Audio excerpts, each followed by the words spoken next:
Hello friends, CSEB മിസ്സിലേക്ക് സ്വാഗതം. അപ്പം ഞാൻ ഇന്ന് ഈ ഒരു വീഡിയോ ആയിട്ട് ചെയ്യാൻ ഉദ്ദേശിച്ചിരിക്കുന്നത് CSEB എക്സാമിനേഷനെ പറ്റി പറയാൻ വേണ്ടിയിട്ടാണ്. അതായത് നമ്മുടെ ഈ ഒരു CSEBയിലേക്ക് ഇപ്പോഴും പുതിയ ബിഗിന്നേഴ്സൊക്കെ എങ്ങനെയാണ് തുടങ്ങേണ്ടത്, അല്ലെങ്കിൽ നമ്മുടെ ഒരു സ്ട്രാറ്റജി എന്താണ്, CSEB എക്സാം പാടാണോ, CSEBയുടെ എക്സാം നമുക്ക് ക്രാക്ക് ചെയ്യാൻ പറ്റുമോ, എന്തൊക്കെയാണ് നമുക്ക് പറ്റുന്ന അബദ്ധങ്ങൾ, അങ്ങനെയൊക്കെ ഒരു അനാലിസിസും എൻ്റെ കുറച്ച് അഭിപ്രായങ്ങളുമാണ് ഞാനിന്നിവിടെ പറയുന്നത്. അപ്പോൾ നമുക്ക് ആദ്യം തന്നെ സിലബസിലോട്ട് പോവാം. അപ്പോൾ ഒരു ബിഗിനറിനെ സംബന്ധിച്ചിടത്തോളം നമ്മൾ ആദ്യം പഠിച്ചു തുടങ്ങേണ്ടത് എന്താണ് ഇതിൻ്റെ സിലബസ് എന്നാണ്. Junior clerk CSEB cooperative service examination board ആദ്യമായിട്ട് ആണ് ഒരു സിലബസ് തരുന്നത്. ഈ ഓഗസ്റ്റ് തൊട്ടാണ് നമുക്ക് സിലബസ് കിട്ടി തുടങ്ങിയത്. അതിന് മുമ്പ് വരെയും നമ്മൾ പരീക്ഷ എഴുതി. അന്ന് 160 മാർക്കിനായിരുന്നു, അര മാർക്ക് വീതമായിരുന്നു. ഇപ്പോൾ അത് 100 മാർക്കിനാക്കി. ഇപ്പോൾ 2 പരീക്ഷ നടന്നതിൽ നിന്ന് തന്നെ നമുക്ക് മനസ്സിലാക്കാം, സിലബസിൽ നിന്ന് തന്നെയാണ് ഇവരെന്ത് ചെയ്യുന്നത്, ക്വസ്റ്റ്യൻസ് ഒക്കെ ഇടുന്നത് അല്ലെങ്കിൽ ക്വസ്റ്റ്യൻസ് വരുന്നത്. അപ്പോൾ ആദ്യം ജനറൽ ഇംഗ്ലീഷ് 10 മാർക്കാണ്. പിന്നെ എന്താണ്, general knowledge 10 mark. Test of reasoning, അപ്പോൾ റീസണിങ്ങിനകത്ത് ബേസിക് അരിത്തമെറ്റിക് വരും, പിന്നെ മെൻ്റൽ എബിലിറ്റി വരും, ഒബ്സർവേഷൻ സ്കിൽ അസസ്മെൻ്റ് ഒക്കെ വരും. അത് 10 മാർക്ക്. പിന്നെന്താ, പിന്നെ principles and cooperation of practice of cooperation 15 മാർക്കിന്. പിന്നെ വരുന്നത് ആക്ട് ആൻഡ് റൂൾസ് 15 മാർക്കിന്, ബാങ്കിങ് 20 മാർക്കിന്, ആൻഡ് അക്കൗണ്ടൻസി 20 മാർക്കിന്. അപ്പോൾ ഇതിൻ്റെ സിലബസ് നമ്മളുടെ ടെലഗ്രാം ചാനലിൽ ഇതിൻ്റെ PDF കിട്ടും. നമ്മുടെ ചാനലിൻ്റെ ഡിസ്ക്രിപ്ഷൻ ബോക്സിൽ ലിങ്ക് ഉണ്ട്. അപ്പോൾ അതിൽ ജോയിൻ ചെയ്ത് കഴിഞ്ഞാൽ അവിടെ ചാനലിൽ എന്തിട്ടിട്ടുണ്ട്, ഇതിൻ്റെ PDF ആയിട്ട് ഇട്ടിട്ടുണ്ട്. ഓക്കെ, അപ്പോൾ ഇതിനെപ്പറ്റിയാണ് എനിക്കിനി പറയാനുള്ളത്. ഒരു ബിഗിന്നർ എങ്ങനെ തുടങ്ങണം, ഈ ഒരു എക്സാമിൻ്റെ ബെനിഫിറ്റ് എന്താ എന്നൊക്കെ, ആരൊക്കെയാണ് ഈ എക്സാം അറ്റൻഡ് ചെയ്യുന്നത്, എഴുതുന്നത് എന്നൊക്കെ നമുക്ക് നോക്കാം. നിങ്ങൾ ശ്രദ്ധിച്ചിട്ടുണ്ടോ എന്നറിയത്തില്ല, ഏറ്റവും കൂടുതലും ഈ പരീക്ഷ എഴുതുന്നത് ഫീമെയിൽസാണ് അല്ലേ, സ്ത്രീകളാണ് കൂടുതലും ഈ എക്സാം എഴുതുന്നത്. അപ്പോൾ അതുകൊണ്ട് ബോയ്സ് ഇല്ലെന്നല്ല, പക്ഷേ സ്ത്രീകളാണ് കൂടുതൽ ഈ എക്സാം. നമ്മളൊരു എക്സാം ഇനിയിപ്പോൾ നിങ്ങൾ എക്സാമിനൊക്കെ അപ്ലൈ ചെയ്ത് പോകുമ്പോൾ തന്നെ കാണാൻ പറ്റും, എന്താണ്, കൂടുതലും സ്ത്രീകളാണ്. ഇപ്പോൾ ഓരോ വർഷം കഴിയുമ്പോഴും പുതിയ ബാച്ച് BCom പഠിച്ചവരും അല്ലെങ്കിൽ HDC JDC എടുത്തവരും എല്ലാം ഇങ്ങനെ ഇറങ്ങിക്കൊണ്ടിരിക്കുകയാണ്. ഓരോ വർഷം കഴിയും തോറും കോമ്പറ്റീഷൻ കൂടിക്കൊണ്ടിരിക്കുകയാണ്. പെട്ടെന്നൊരു ജോലി എന്നുള്ള ഒരു ഇതിൽ നിൽക്കുകയാണെങ്കിൽ ഈ ഒരു ജൂനിയർ ക്ലർക്ക് എന്നുള്ള എക്സാം എഴുതി നിങ്ങൾക്ക് എഴുതാൻ പറ്റും. അതായത് ഈ പറഞ്ഞ ഇത്രയും സിലബസിൽ തന്നെ ഈ ഞാനിപ്പം ജനറൽ ഇംഗ്ലീഷ് പറഞ്ഞു, ആക്ട് ആൻഡ് റൂൾസ്, ലോ പറഞ്ഞു, ഇത് പഠിച്ചെടുക്കാനൊരു മനസ്സും ഒരിതും ഉണ്ടെങ്കിൽ നമുക്ക് എന്ത് ചെയ്യാൻ പറ്റും, ക്രാക്ക് ചെയ്യാൻ പറ്റും. അത് എൻ്റെ അഭിപ്രായങ്ങളാണ് ഞാൻ പറയുന്നത്. നിങ്ങൾക്ക് എന്തെങ്കിലും എതിരഭിപ്രായങ്ങളുണ്ട് അല്ലെങ്കിൽ നിങ്ങൾക്ക് എന്തെങ്കിലും നിർദ്ദേശങ്ങളുണ്ടെങ്കിൽ നിങ്ങൾ എന്ത് ചെയ്യുക, കമൻറ്റ് ചെയ്യുക. ഇപ്പം നമ്മളിപ്പോൾ നോക്കുമ്പോൾ എങ്ങനെയാണ് എല്ലാവരും എക്സാമിനെ പറ്റി പറയുന്നത്, എന്താണ് എക്സാം എന്ന് മനസ്സിലാക്കിയിട്ട് വേണം നമ്മളൊരു എക്സാമിലേക്ക് എടുത്ത് നിൽക്കാൻ വേണ്ടിയിട്ട്. ഇപ്പോൾ കേരള ബാങ്കിൻ്റെ ആയാലും ജൂനിയർ കോപ്പറേറ്റീവ് ഇൻസ്പെക്ടറിൻ്റെ എക്സാംസ് ഒക്കെ കഴിഞ്ഞു. ചിലർ റാങ്ക് ലിസ്റ്റ് വന്നു, അല്ലെങ്കിൽ ചിലർക്ക് കുറച്ച് മാർക്കിന് പോയി. ഇപ്പോഴും KS കാർഡ് ബാങ്കിൻ്റെയും JCIയുടെയും ഒക്കെ വന്നിട്ടുണ്ട്, പക്ഷേ കുറച്ച് വേക്കൻസീസേ ഉള്ളൂ. അപ്പം നിങ്ങൾക്ക് എന്താണ് സ്റ്റക്കായി പോവാതെ നിങ്ങൾക്ക് എന്താണ് സ്റ്റിക്ക് ചെയ്ത് നിൽക്കാൻ പറ്റുന്നതെന്ന് വെച്ചാൽ അതിൽ നിൽക്കുക.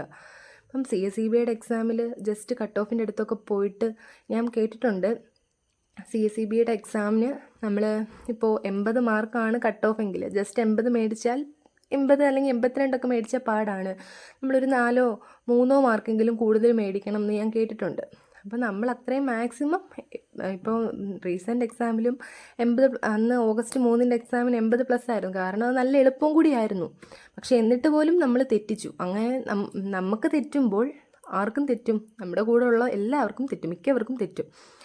എന്ന് വെച്ചാൽ നമ്മളിപ്പോൾ ഓപ്ഷൻ ഇത് ബബിൾ ചെയ്യുന്ന OMR ആയതുകൊണ്ട് തന്നെ നമ്മൾ ഉദ്ദേശിക്കുന്നതായിരിക്കില്ല നമ്മൾ എന്ത് ചെയ്യാൻ പോകുന്നത്, ബബിൾ ചെയ്യാനൊക്കെ പോകുന്നത്. അങ്ങനെയൊക്കെ മിസ്റ്റേക്സ് വരും. അപ്പോൾ അതൊക്കെ എങ്ങനെ മാറ്റാം എന്നുള്ളതൊക്കെയാണ് ഞാൻ ഇവിടെ പറയാൻ പോകുന്നത്. ഇത്രയും പരീക്ഷ എഴുതിയതിൻ്റെ ഒരു എക്സ്പീരിയൻസ് പറഞ്ഞാൽ, പ്രീവിയസ് ക്വസ്റ്റ്യൻസ് ഇവിടെ ഇമ്പോർട്ടൻ്റ് ആയിരുന്നു. നേരത്തെ 1 ലൈനേഴ്സ് ഒക്കെ ആയിരുന്നു വരുന്നത്, ഇപ്പോൾ 1 ലൈനേഴ്സ് അല്ല, സ്റ്റേറ്റ്മെൻറ്റ് രൂപത്തിലൊക്കെ ക്വസ്റ്റ്യൻസ് വരുന്നുണ്ട്. എന്നാൽ പോലും പ്രീവിയസ് ക്വസ്റ്റ്യൻസും അല്ലെങ്കിൽ പ്രീവിയസ് ക്വസ്റ്റ്യൻസിൻ്റെ മോഡൽ നോക്കിക്കഴിഞ്ഞാൽ നമുക്ക് മനസ്സിലാവും. മാത്രമല്ല, ഈ ജസ്റ്റ് സിലബസിൽ ഇങ്ങനെ കിടക്കുന്ന കാര്യങ്ങൾ അവരെടുത്ത് ചോദിക്കുന്നുണ്ട്.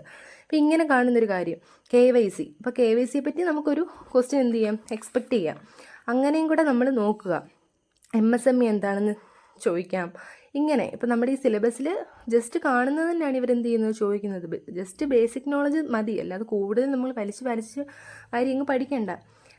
ഹാർഡ് വർക്കിനും ഹാർഡ് വർക്ക് ചെയ്താൽ കിട്ടും, സ്മാർട്ട് വർക്ക് ചെയ്താലും കിട്ടും, രണ്ടായാലും കിട്ടും. പിന്നെ ഹാർഡ് വർക്ക് ചെയ്ത് കുറച്ചുകൂടെ കഷ്ടപ്പെടുക.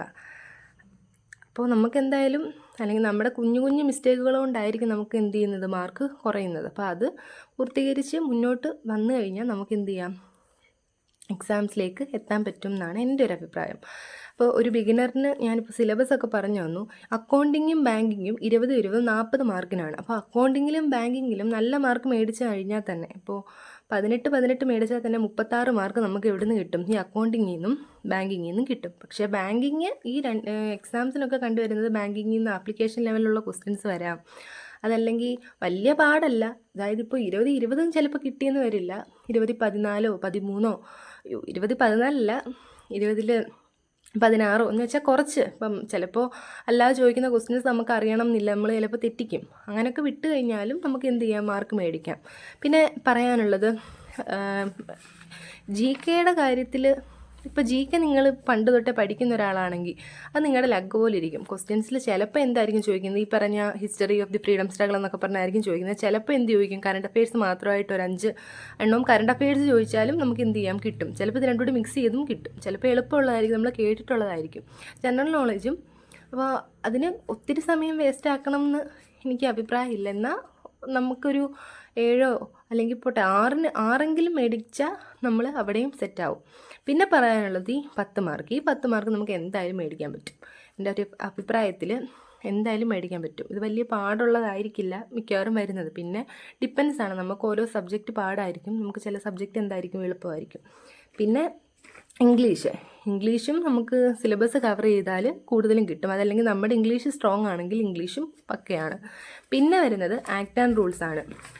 ബിഗിനേഴ്സിനെ സംബന്ധിച്ച് ഒന്നെങ്കിൽ നിങ്ങൾ ഏതെങ്കിലും ഒരു ക്ലാസ് ഓപ്റ്റ് ചെയ്യുന്നതായിരിക്കും ബെറ്റർ, അല്ലെങ്കിൽ നിങ്ങൾ എന്ത് ചെയ്യണം, ഏതെങ്കിലും ഓഫ്ലൈൻ മോഡിൽ ക്ലാസ്സിൽ ജോയിൻ ചെയ്യണം. കൂടുതലും ഇപ്പം പഠിച്ചിട്ട് ഇറങ്ങുന്ന കുട്ടികളാണെങ്കിൽ അവർക്ക് പെട്ടെന്ന് അഡാപ്റ്റ് ചെയ്ത് പോകാൻ വേണ്ടിയിട്ട് പറ്റും. അപ്പം അങ്ങനെ ചെയ്യുന്നതായിരിക്കും കുറച്ചും കൂടി ബെറ്റർ. പിന്നെ ഈ ആക്ട് ആൻഡ് റൂൾസ് പഠിക്കാൻ വേണ്ടിയിട്ട് നമ്മൾ ഇപ്പം ദേവികയിലായാലും സഹകാരിയുടെ ക്ലാസ് ഞാൻ കേട്ടിട്ടുണ്ട്, അത്യാവശ്യം കുഴപ്പമില്ല. ദേവികയുടെ ക്ലാസ്സും കുഴപ്പമില്ല എന്നാണ്. ഇത് രണ്ടിനെ പറ്റി എനിക്ക് പേഴ്സണലി അറിയത്തുള്ളൂ. അപ്പോൾ അതുകൊണ്ട് തന്നെ ഞാൻ പറയാണ്. പക്ഷേ ദേവികയിൽ നമ്മൾ ജോയിൻ ചെയ്ത് കഴിഞ്ഞാൽ അവർ ഈ ആക്ടിൻ്റെ റൂളിൻ്റെ ഫുള്ള് 4-5 വോളിയമായിട്ടാണ് തരുന്നത്. അത് കുറച്ചുകൂടി ബെറ്ററായിട്ട് എനിക്ക് തോന്നിയിട്ടുണ്ട്. ഞാൻ വാങ്ങിയിട്ടൊന്നുമില്ല, പക്ഷേ അത് ക്യാപ്സ്യൂൾ മോഡലിലാണ് തരുന്നത്. സഹകാരിയിലല്ലാതെ പഠിപ്പിക്കുന്നു. പിന്നെ PDF നോട്ടും ഉണ്ട്. അപ്പം അത് നമ്മുടെ ഇഷ്ടമാണ് ഏത് എടുക്കണം എന്നുള്ളത്. ഇത് പറ്റാത്തവർക്ക് ഈ ഒരു APTയുടെ ടെക്സ്റ്റ് ഉണ്ട്, ആക്ട് ആൻഡ് റൂൾസ് 1969. നമ്മുടെ ആക്റ്റും റൂൾസും എല്ലാം കൂടി ഉള്ളൊരു ടെക്സ്റ്റാണ്. ഇത് നല്ലൊരു ഓപ്ഷനാണ്. ഇതിനകത്ത് കാര്യങ്ങളൊക്കെ ഉണ്ട്, ഇത് വെച്ചിട്ട് പഠിക്കാൻ പറ്റും.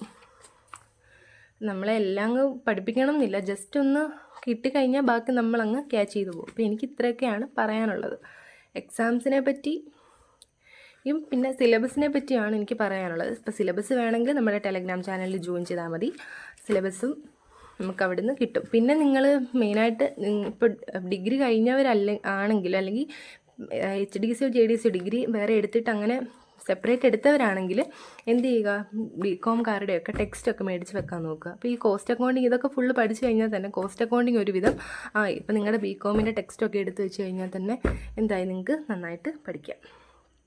അപ്പോൾ നിങ്ങളുടെ അഭിപ്രായങ്ങളും ഒക്കെ നിങ്ങളൊന്ന് എടുക്കുക. പിന്നെ CSEBയിൽ നിങ്ങൾ എക്സാം എഴുതി നിങ്ങളുടെ എക്സ്പീരിയൻസ് എങ്ങനെ ഉണ്ടെന്നും നിങ്ങളൊന്ന് കമൻറ്റ് ചെയ്യുക. താങ്ക്